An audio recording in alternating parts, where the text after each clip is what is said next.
हे everyone, welcome और welcome back to Raksha unplugged. कैसे हैं आप लोग? आज हो गई हूँ मैं लेट और उसके लिए मैं माफ़ी चाहूँगी। आपको हुई असुविधा के लिए हमें खेद है।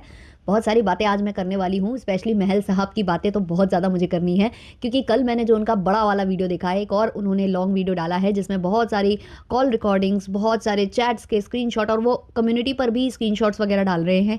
ये सब देखकर यार मुझे हंसी भी बहुत आई है और मैं मुझे इरिटेशन भी हो रहा है कि कैसे लोग होते हैं यार, कैसे लोग होते हैं। अब ये बताओ, मैं कोई वीडियो बना रही हूँ, अब मैं उसके थंबनेल पर कुछ लिख रही हूँ और नीचे कमेंट सेक्शन में कोई भी व्यक्ति, कोई भी फीमेल या मेल अपने ऊपर उसको ले ले कि भाई ये थंबनेल तो मेरे लिए डाला गया है, इसमें जो वर्ड्स लिखे गए हैं ये तो मेरे लिए डाले गए हैं। अब नीचे जो कमेंट सेक्शन में ऑडियंस लिख रही है वो तो सब मेरे लिए लिख रही है। तो इसमें फिर प्रॉब्लम आपके साथ है, उस बंदे के साथ नहीं जो वीडियो बना रहा है या थंबनेल लगा रहा है या कमेंट कर रहा है। हर एक चीज़ को अपने ऊपर लेकर वो महिला, भाई साहब, और 50+ है वो महिला, ऐसा बताया है महल साहब के आस पड़ोस वाले लोगों ने जिन्होंने भी उनको देखा है। अब अगर आप इसकी रिकॉर्डिंग सुन रहे होगे, आपने जो भी रिकॉर्डिंग सुनी होगी, आपको पूरी तरह से ये श्योर हो गए होंगे आप कि उसके साथ कुछ तो प्रॉब्लम है। बहुत ही ज़्यादा मुझे प्रॉब्लम उसके साथ नज़र आई है। अच्छा, आपने एक चीज़ नोटिस की, वो कह रही है मेरा बहुत अपमान हुआ, बहुत अपमान हुआ, आप ऐसा कर रहे हो महल साहब, आप कमेंट सेक्शन में ये करते हो, आप ऐसे कमेंट्स लाइक करते हो, मेरा बहुत अपमान हुआ है, आप थंबनेल में ये करते हो, वो करते हो, आपकी हरकतें मुझे सही नहीं लग रही है। अगर आपको मैडम उनकी हरकतें सही नहीं लग रही हैं और थंबनेल और कमेंट सेक्शन से आप नाखुश हो, तो आप ऐसे व्यक्ति के लिए इतने सारे गिफ्ट्स लेकर उनके घर क्यों पहुँचे हो भाई? क्यों पहुँचे हो? मुझे उनका कॉन्सेप्ट क्लियर है ही, उनका भी कॉन्सेप्ट क्लियर नहीं है और वो मेरा भी कॉन्सेप्ट क्लियर नहीं कर रही हैं। क्या करना चाह रही हैं वो? और उनके जो कमेंट्स आप देखो भाई साहब, थोड़ी-थोड़ी देर में जो एडिट करके वो अपने कमेंट्स चेंज कर देती हैं या कुछ भी करती हैं। भाई इतना कौन होता है वेल्ला यार, इतना वेल्ला? ऊपर से इतने सारे गिफ्ट्स लेकर आप किसी के घर पहुँच रहे हो। अच्छा, काफ़ी लोगों को ये लग रहा था कि महज़ आपकी उनसे चैटिंग वगैरह हुई है, बात वगैरह हुई है और प्रेम संबंध कुछ ऐसा था, और फिर ऐसा कुछ भी नहीं था। ये क्लियर हुआ है कल पूरा, बहुत अच्छे से क्लियर हुआ है मुझे। जो थोड़ा बहुत डाउट भी हो रहा था ना मुझे दूसरों को सुनकर या कमेंट्स देखकर, वही ऐसा कुछ भी नहीं है। वो महिला जो है केवल कमेंट सेक्शन में कमेंट करती है और उसके बाद उसे जो रिप्लाईज़ आते हैं ऑडियंस के, उसको वो अपने दिमाग में कुछ और कहानी की तरह बुनती है। फिर उसे लगता है कि उसका और महल साहब का कुछ कनेक्शन बैठ सकता है या उनका कोई तो रिश्ता है जो उसके माइंड में चल रहा है और किसी के माइंड में नहीं। और वो कमेंट सेक्शन में लिखती है आ रही हूँ, आ रही हूँ, कमिंग कमिंग लिख रही है और फिर बोल रही है कि मैं बता कर आई हूँ। भाई ऐसे कैसे होता है? ऐसे कैसे होता है भाई? आप किसी के घर अगर जाते हो आज के ज़माने में, तो सबसे पहले तो आपको उसे बताना चाहिए, इन्फॉर्म करना चाहिए कि मैं आ रही हूँ। और ऐसे नहीं, आपकी बात होनी चाहिए बाकायदे यार, चाहे तो फ़ोन पर और चाहे तो चैट में। ये कमेंट्स में कौन भाई डिस्कस करता है कि हम आ रहे हैं और फिर वो बंदा सामने वाला आपको रिप्लाई देगा, आप ये सोचते हो है ना कि मुझे रिप्लाई वहाँ मिलेगा और सब कुछ होगा। कौन सा दिशा में जा रहा है ये? हमारा जो आज का सोशल मीडिया का ज़माना है, कमेंट सेक्शन से ही प्रेरित हो रहे हैं लोग और लोगों के थंबनेल से ही प्रेरित होकर कुछ भी सोच ले रहे हैं। भाई ये बड़ी क्या कहूँ मैं, ये बड़ी क्या कहें इसको, वर्ड ही क्या दें भाई। मैं तो स्पीचलेस हो गई कल उनका पूरा व्लॉग देखकर। भाई ऐसे भी फैंस एग्जिस्ट करते हैं, ऐसे भी फैंस। और यार बार बार मेरा दिमाग वही जा रहा है कि अगर इनको वो ऑटो ड्राइवर नहीं मिला होता जो जानता था इनका एड्रेस और नहीं पता होता, क्योंकि इनके पास ना तो फ़ोन नंबर था महल साहब का, वो फ़ोन नंबर भी इन्हें ऑटो ड्राइवर से मिल गया और बहुत सारी चीज़ें हैं जो इनको वहाँ जाकर पता चली। इनको पहले एड्रेस भी ढंग से उनका नहीं पता था। तो अगर बाय चांस कोई ऐसा गलत व्यक्ति मिलता तो इनका क्या होता यार, क्या होता? क्योंकि इनकी जो बात करने का तरीका है, हर फ़ोन कॉल पर उनकी बातें चेंज हो रही हैं। कभी बोलती हैं अकड़ कर कि मेरा बहुत अपमान हुआ है, आप ये मेरे साथ बहुत गलत कर रहे हो, हाँ मैं जा रही हूँ, आप मुझे जानते नहीं हो तो ठीक है, और मैं ही माँ हूँ, मैं ही बाप हूँ। कभी कुछ बोलती हैं और फिर नेक्स्ट में बोलती हैं कि भेजिए भेजिए, किसी को भेजिए, आए वो ले जाएँ, ये कर जाएँ, वो कर जाएँ। और वो ऐसे बात कर रही हैं ना किसी से भी, चाहे वो महल साहब हो या महल साहब के जो दोस्त हैं वहाँ जा रहे हैं, जिनसे भी वो बात कर रही हैं, ऐसा लग रहा है कि सालों साल से जानते हैं एक दूसरे को, सालों साल से इनकी आपस में कुछ याराना है। और किसी बात से ऐसा होता है ना कई बार कि गर्लफ्रेंड बॉयफ्रेंड में लड़ाई हो जाती है तो दोस्त समझाने जाते हैं, फिर दोस्त को जो है गर्लफ्रेंड सारी शिकायतें कर रही होती है कि ऐसा कर रहे हैं वो, तुम्हारे दोस्त ऐसा करते हैं, ये बहुत गलत बात है, ऐसा नहीं करना चाहिए, आप ही बताइए क्या ऐसा होता है। भाई वैसी सिचुएशन लग रही थी मुझे यहाँ पर। बेगानी शादी में अब्दुल्ला दीवाना, क्या ही बोलूँ मैं यहाँ पर।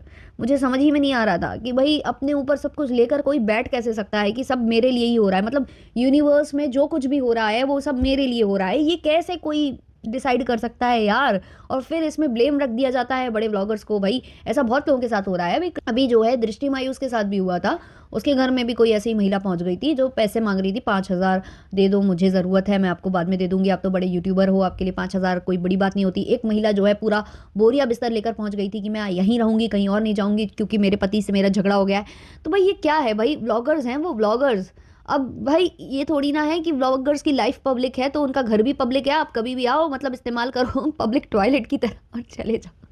भाई एटलीस्ट उससे परमिशन तो ले लो कि मैं आने वाली हूँ, इस डेट पर आने वाली हूँ, आप फ्री हैं या नहीं है, आप मिलेंगे या नहीं मिलेंगे, कहाँ मिलेंगे, मिलने की एक जगह डिसाइड होती है। मतलब ये आम आजकल, मतलब एक नॉर्मल फैमिलीज में अगर कोई रिश्तेदार भी किसी के घर जाना चाहता है ना तो पूछ कर जाता है। पर कुछ ही हो रहा है भाई, हमारे समाज में कुछ ही हो रहा है भाई, क्या क्या खबरें निकल कर आ रही हैं, कुछ भी होता चला जा रहा है। अभी अभी मैंने कल एक खबर सुनी जो कि ऐसे ही शादी संबंध से थी। अभी जैसे हमारे महल साहब का जो शादी का संबंध आपने देखा ही है कैसा रहा, जगत दीदी के साथ होते होते ना रहा, ऐसे ही होते होते एक और संबंध नहीं रहा। वो न्यूज़ इतनी ज़्यादा आई है ना मेरे सामने, तो मैंने सोचा डिस्कस करूँ। एक दुल्हन जिसने जो है अपने शादी तोड़ दी, शादी वाले दिन ही शादी तोड़ी, और उसका कहना था कि मेरे जो परिवार वाले हैं उनसे 20 लाख रुपए डिमांड किए जा रहे थे शादी वाले दिन, और एक कोई कार मांगी जा रही थी, नाम पता नहीं क्या था, ब्रेजा वेजा करके ऐसा कुछ कार मांगी जा रही थी। अब वो लड़की एलिगेशंस लगा रही है दूल्हे के ऊपर कि उनके परिवार वाले लालची थे और वो ऐसा कर रहे थे। अब सब लोगों ने दुल्हन का पक्ष सुना और उन लोगों को लगा कि दूल्हा खराब है ना। तो उस लड़की ने जब बताई आप भी थी तो पुलिस वुलिस आई, धर कर ले गई, और सब लोग जो है दुल्हन के स्टेप को बहुत अच्छा मान रहे हैं। अब वो जो दूल्हा था वो थोड़ा सा ओवरवेट भी था, है ना, तो लोगों को लग रहा था कि मतलब लोग मज़ा उड़ाने लगे कि देखो ये दूल्हा एक तो ऐसा देखने में है और इसके इतनी डिमांड है, इतना इतना पैसा मांग रहा है, बताओ ये कैसा दूल्हा है ना, लोग ऐसे बोल रहे थे। फिर बाद में दूल्हे का पक्ष आया, दूल्हे का पक्ष आया तो उसने कहा कि शुरू से जो है मुझे बॉडी शेम किया जा रहा था, मुझे गलत बोला जा रहा था, और बग्गी पर बैठा हुआ था एक्चुअली दूल्हा। तो क्या हुआ था कि वो सो गया, बैठे बैठे वो बग्गी पर सो गया तो एकदम से उसकी नींद खुली तो वो पानी वानी पीने लगा।